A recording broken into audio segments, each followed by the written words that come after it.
Perkenalkan, nama saya Rifki Novanjaya, perwakilan kelompok 2 ingin melakukan wawancara dengan Pak Bismillahirrahmanirrahim, selaku dosen Rekayasa Teknologi Manufaktur. Ya, terima kasih. Untuk pertanyaan nomor 1 ini, bagaimana tanggapan Bapak tentang bullying di kampus? Kalau tanggapan saya jelas tidak setuju, karena bullying di kampus itu sangat tidak menguntungkan untuk kedua belah pihak, karena nanti dampaknya akan sampai ke kehidupan setelah lulus kuliah. Jadi gini, untuk bullying di kampus mungkin hanya kesenangan saat bagi si pembuli ya, jadi mungkin nanti akan tidak dienakkan oleh si yang dibully tadi. Jadi gini, untuk bully itu kan bentuknya ada macam-macam ya, ada bentuk verbal dan non verbal. Nah di sini kalau yang contohnya yang non verbal, yang verbal itu adalah dengan merendahkan orang lain ya, salah satunya entah dari kita membuli fisiknya ataupun dari karakternya. Nah di sini kalau saya sendiri tidak setuju. Jadi sebenarnya untuk si pembuli ini juga harus diberikan kalau saya sendiri diberikan hukuman dan kemudian untuk peringatan juga seperti si pembuli. Dan untuk yang dibully kita harus bisa membesarkan hatinya ya. Kita juga mensupport kalau misalnya memang ada keterbatasan yang dibully, kita harus bantu bersama-sama untuk membesarkan hatinya. Baik, terima kasih untuk jawabannya. Untuk soal nomor 2, bagaimana Bapak mengatasi tindak kekerasan bullying dan bagaimana cara membatasinya?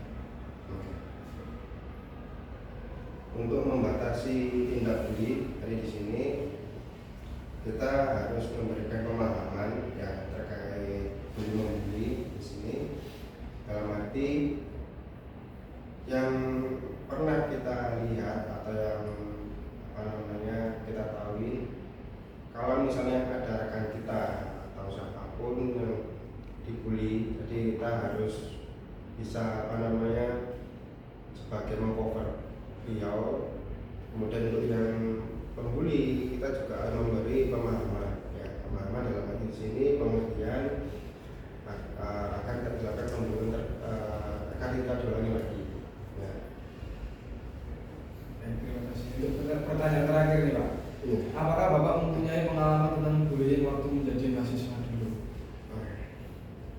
Jadi gini, kalau dulu jelas semua orang pasti ada, tapi istilah bully itu baru akhir-akhir ini aja ya. Jadi gini, kalau misalnya apakah pernah dibully, pasti semua orang pernah, dan saya sendiri juga pernah.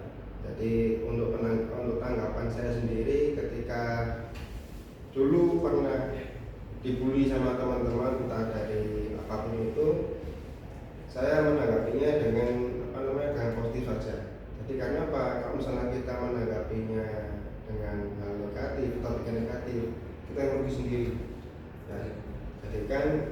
Jadikan bully dari orang lain itu adalah cambuk untuk kita sendiri untuk jadi lebih baik. Jadi kita harus bisa membuktikan, misalnya gini, dibully karena nilai kita jelek misalnya, ataupun apapun itulah, nah kita harus termotivasi untuk mendapatkan hal yang lebih atau nilai yang lebih. Dan nanti kalau misalnya kita dapat hal yang lebih dari yang pernah dibully sama orang lain, saya yakin si pembuli tadi akan sungkan diri sama kita. Ya, terima kasih.